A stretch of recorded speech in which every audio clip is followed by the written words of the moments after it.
কিছু কিছু ভ্রমণ চেনা ছকের একদম বাইরে, চেনা গণ্ডি, চেনা খাবার সব কিছুর থেকে অনেকটা দূরে।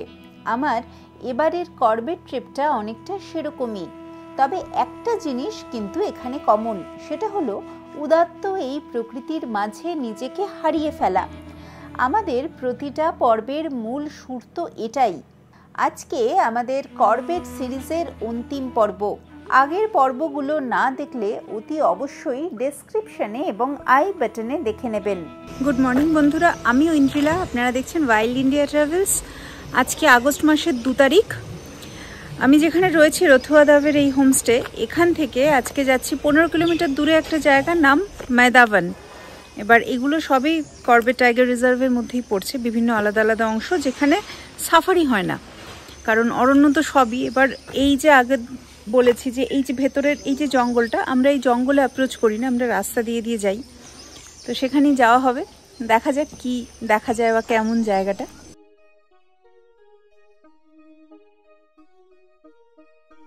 ভোরবেলা 6:45 নাগাদ আমরা রওনা হলাম। চারিদিকে প্রচুর গাছপালা, বৃষ্টি ধোয়া বর্ষার করবেট অরণ্য ঝকঝকে সবুজ সুন্দর। হোমস্টে থেকে বেরিয়ে আমরা চললাম বাঁ দিকে। জঙ্গল বা পাহাড়টা পড়ছে এখন ডান দিকে। পৌঁছে গেলাম আমাদের নির্দিষ্ট গন্তব্য মেদাবনে। আগে থেকেই শুনে এসেছিলাম যে জায়গাটা নাকি দারুণ সুন্দর। যেখানে গাড়ি থেকে নামলাম, এখানে বেশ কিছু পাখির সাথে দেখা হলো। প্রথমে দেখতে পেলাম হলুদ চোখের ব্রাউন ফিশাউল। বলাই বাহুল্য যে করবেট অরণ্যে প্রচুর ব্রাউন ফিশাউল কিন্তু রয়েছে এই অংশটাতে। আকারে বড় এই প্যাঁচার গায়ের রং বাদামি এবং চোখ দুটো হলুদ রঙের। দূর থেকে দেখলে কিন্তু বেশ ভালো লাগে।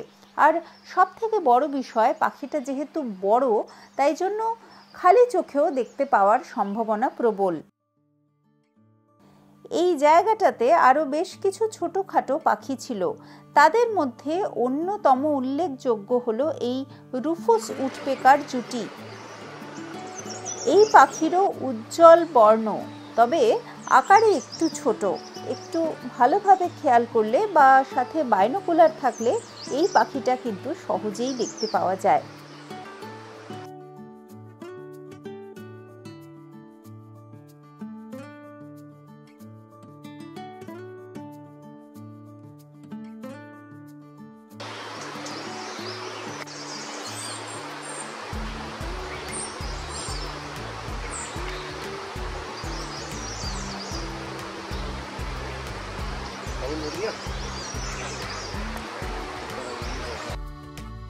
এরপর আমরা হেঁটে হেঁটে নদীর দিকে যাচ্ছি।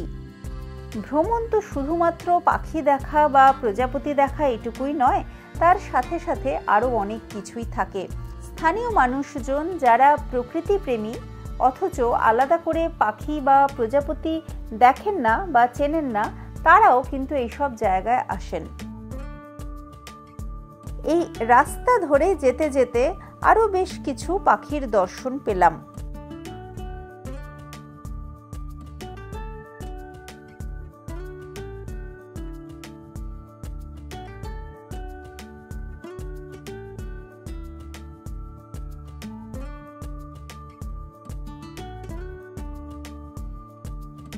আমাদের সমতলের যারা হাড়ি চাচা পাখি, তাদেরই জাত ভাই পাওয়া যায় পাহাড়ে। এদের নাম গ্রে ট্রিপাই। এখানে একসাথে 3টি পাখি ছিল।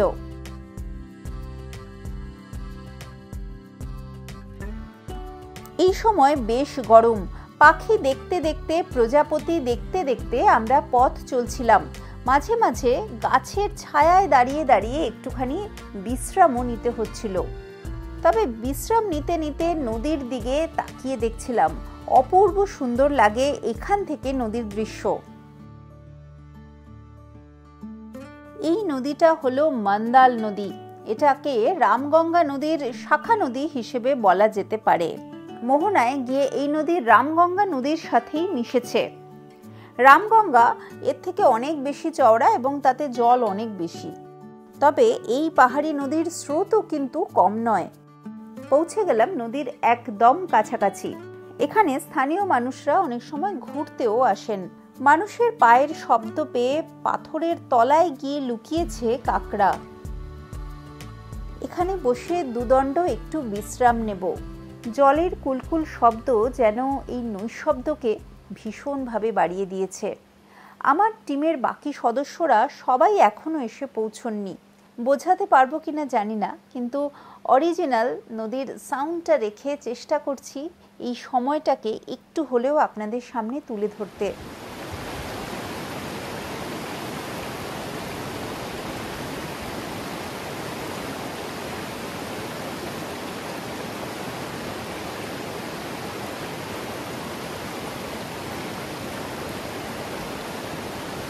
আমার জল তেষ্টা পেলে আমি নদী থেকে জল পান করি, ঝর্ণা থেকেও জল পান করি।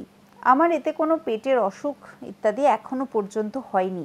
তবে আপনারা চেষ্টা করবেন নিজেদের শরীর বুঝে সচেতনভাবে জল পান করতে, কারণ জল এমন একটা জিনিস যেখান থেকে কিন্তু অনায়াসেই রোগ ছড়াতে পারে। তাই বেড়াতে গেলে সতর্কতা অবশ্যই বাঞ্ছনীয়। এরপর আবার জঙ্গলের পথে হাঁটা শুরু হলো। হোমস্টে থেকে পাঠিয়েছে প্যাকড ব্রেকফাস্ট। সেই ব্রেকফাস্ট নিয়ে অন্য একটি গাড়ি এসে উপস্থিত হয়েছে। এখান থেকে আমরা মেথি দিয়ে পরোটা, তার সাথে আলুর তরকারি, কলা ইত্যাদি সব খেলাম। কিছুক্ষণ এদিক ওদিক তাকিয়ে একটা সুন্দর ডাইনিং স্পেস পছন্দ করে ফেললাম। তারপর নিজেই নিজের ছবি দেখতে দেখতে এত ভালো লাগছিল যে মনে হলো এই ফ্রেমটা আলাদা করে বাঁধিয়ে রাখা উচিত।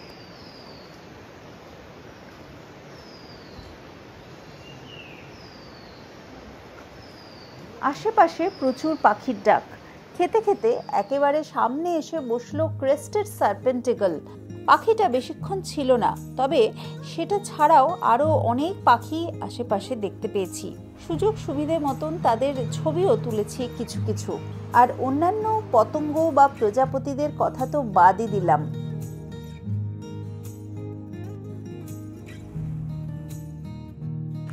এটা হচ্ছে মেদাভান গেট।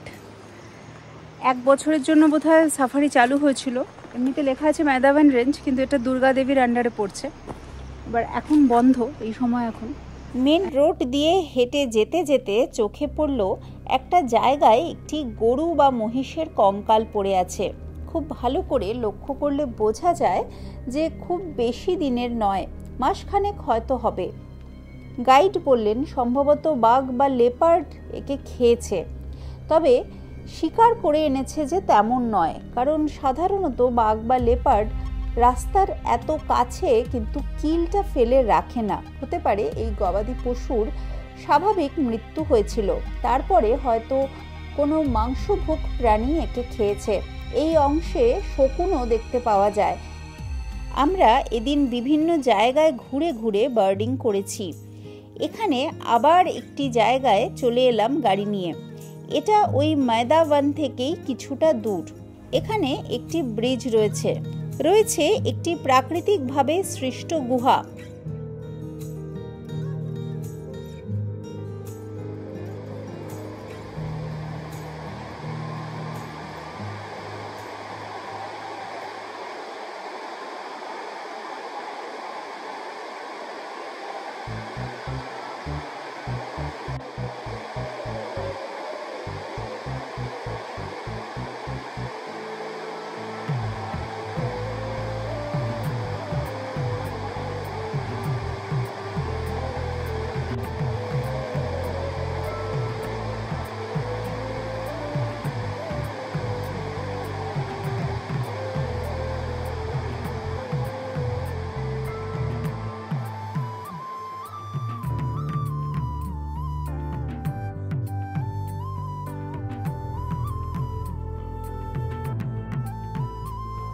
এখানে কিছু দূর হেঁটে যাওয়ার পর একটি ঝর্ণা পেলাম।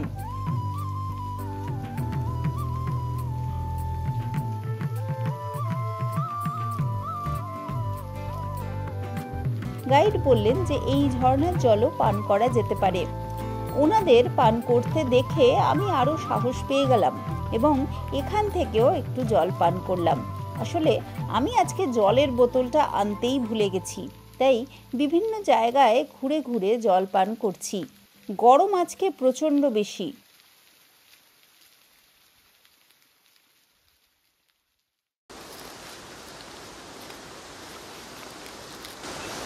মেদাবানের মধ্যেই রয়েছি। দ্বিতীয় যে ব্রিজটা যেটা দেখালাম, মেদাবান ব্রিজ ক্রস করে কিছুটা এগিয়ে এসেছি। এখানে একটা ছোট ওয়াটারফল আছে, ওটা দেখলাম। দেখে এবার আমরা ব্যাক করব। এবার এখন বেজে গেছে 12:30। আমাদের যেতে যেতে বোধহয় 1-1:30 বাজবে, তারপরে স্নান খাওয়া। এবার এখন এই মুহূর্তে বেশ রোদ, আজকে এখনও অবধি বৃষ্টি হয়নি। ছাতা নিয়ে এসেছিলাম, বৃষ্টি হয়নি বলে পাখির অ্যাক্টিভিটি একটু ছিল, কিন্তু এখন তো 12:30-1 বাজে, এখন এমনি রোদ, বেশ গরম। পাহাড় এখন আর মনে হয় না, পাহাড়ে শীতকাল ছাড়া অন্যান্য সময় বেশ গরমই লাগে। তো যাই হোক, ওভারঅল এক্সপিরিয়েন্স তো ভীষণ ভালো, বেশ ভালো। মানে কর্বেট টাইগার রিজার্ভ যারা দুমদাম আসেন এবং এসেই আর কি সাফারি করে বাঘ দেখে চলে যান, এটা সেরকম ট্রিপ নয়, অন্য রকমের ট্রিপ। তো আশা করছি এটা আপনাদের ভালো লাগবে। এরপর হোমস্টেতে ফিরে স্নান খাওয়া দাওয়ার পালা। বিকেল বেলার সেশনে আমাদের সাথে গাড়িতে উঠে বসলো হোমস্টের কুকুর। বার্ড ওয়াচিংয়ে কুকুরকে কেউ নিয়ে যায় না, তবে এটা ঠিক বার্ড ওয়াচিংয়ে আমরা যাচ্ছি না। পথে যদি কোনো পাখি দেখতে পাই সেটা আলাদা বিষয়। আমরা যাচ্ছি একটি ওয়াটারফল দেখতে। এটাকে ওনারা হিডেন ওয়াটারফল বা লুক্কায়িত ঝর্ণা বলেন। হোমস্টে থেকে 10 কিলোমিটারের মধ্যেই রয়েছে এই ঝর্ণা। যখন বেরোচ্ছিলাম তখন ওয়েদার বেশ ভালো ছিল, কিন্তু তারপরেই হঠাৎ করে বৃষ্টি শুরু হয়ে গেল। আমিও আজকে এখন ছাতা নিয়ে বেরোইনি, হঠাৎ বৃষ্টি আসায় পুরোপুরি ভিজে গেলাম।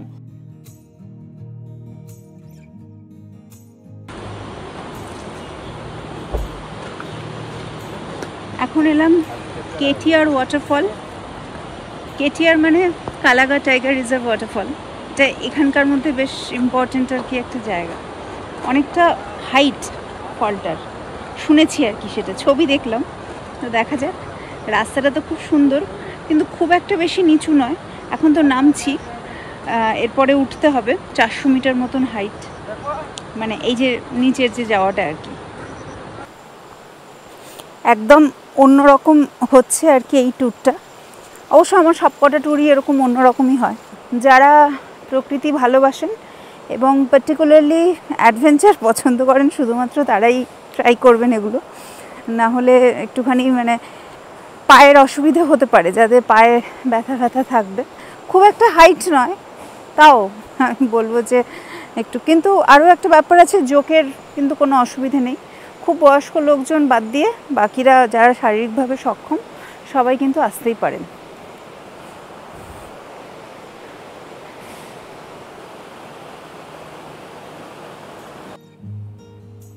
অনেক জল না থাকলেও জলে কিন্তু ভালোই স্রোত রয়েছে। এখানে রয়েছে একটি অস্থায়ী সাঁকো। এই সাঁকো দিয়ে কোনো মতে পার হলাম। একটু যে ভয় ভয় লাগছিল না তা নয়, একজন মাত্র সাঁকোতে উঠতে পারেন একই সময়ে। বেশ অন্যরকম।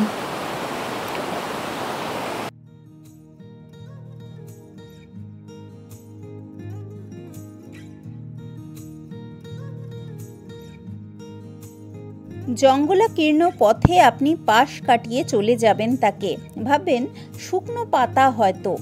ভালো করে খেয়াল করলে বুঝবেন সে পাতা আপনাকে দেখছে, আপনার নড়াচড়াতে বাতাসের কম্পনটুকু টের পাচ্ছে। এই বিপুলা পৃথিবীর সব রিসোর্সে আপনার যতটা অধিকার তারও ঠিক ততটাই অধিকার। এই নিজেকে পাতায় মিশিয়ে দেওয়ার ভঙ্গিটা আসলে তার আত্মরক্ষার উপায়। বেশ সরু রাস্তা, একদম সরু রাস্তা। জুতোর পরই রাস্তা শেষ। এই আমি বললাম না, এটা পুরোপুরি অ্যাডভেঞ্চার টাইপের। এখানে এই যে কিভাবে যেতে হচ্ছে।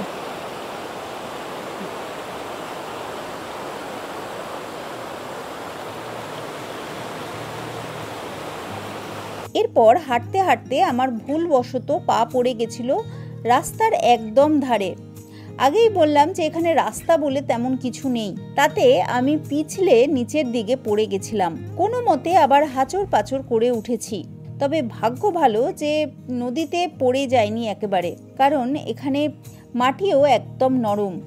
খুব সতর্কভাবে এই পথে হাঁটতে হয়। উপস।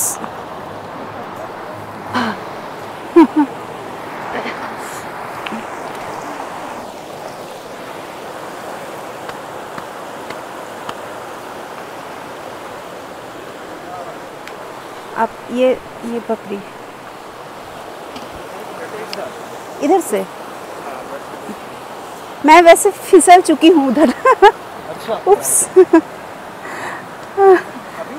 हाँ अभी अभी अभी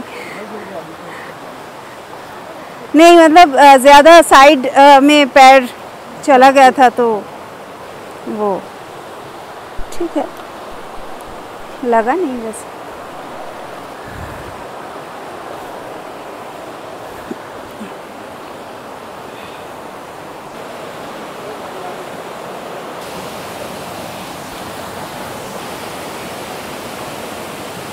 সত্যি আর কি কঠিন। আর আমি নিজেও আর কি একবার একটুখানি সাইডে নদীতেই পড়ে যেতাম, একটু হলে কিছু হতো না, নদীর জল নেই বেশি, কিন্তু তাও আর কি একটা ঝামেলা। তবে ওয়াও,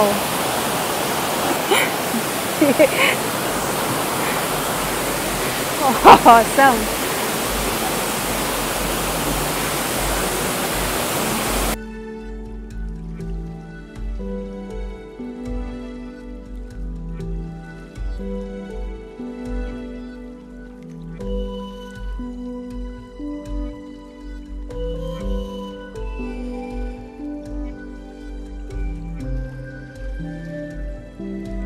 কেটিয়ার ওয়াটারফলটা দেখে ভীষণ ভালো লাগলো।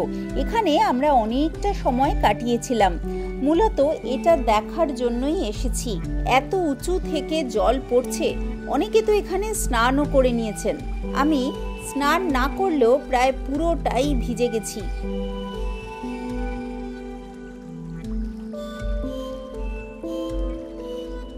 ওয়াটারফলটা দেখে সত্যি মন ভালো হয়ে গেল। এতটা উচ্চতা থেকে এত জল লাফিয়ে পড়ছে নিচে, যে সেটাই যেন অন্য রকমের একটা সৌন্দর্য অ্যাড করেছে এই জায়গাটার মধ্যে। আরও বড় ব্যাপার হলো, সামনে থেকে এই ফলটা দেখতে পাওয়া যায় না। অনেকটা জঙ্গলের মধ্যে দিয়ে ট্রেক করে এসে তারপর দেখা যায়।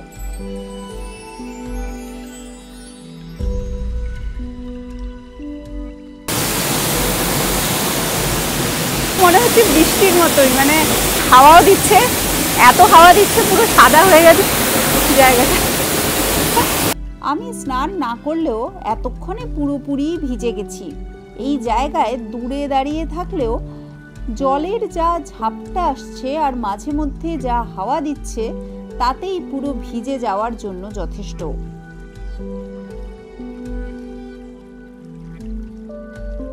রাস্তায় আস্তে আস্তে আবার বেশ কিছু পাখি দেখতে পেলাম।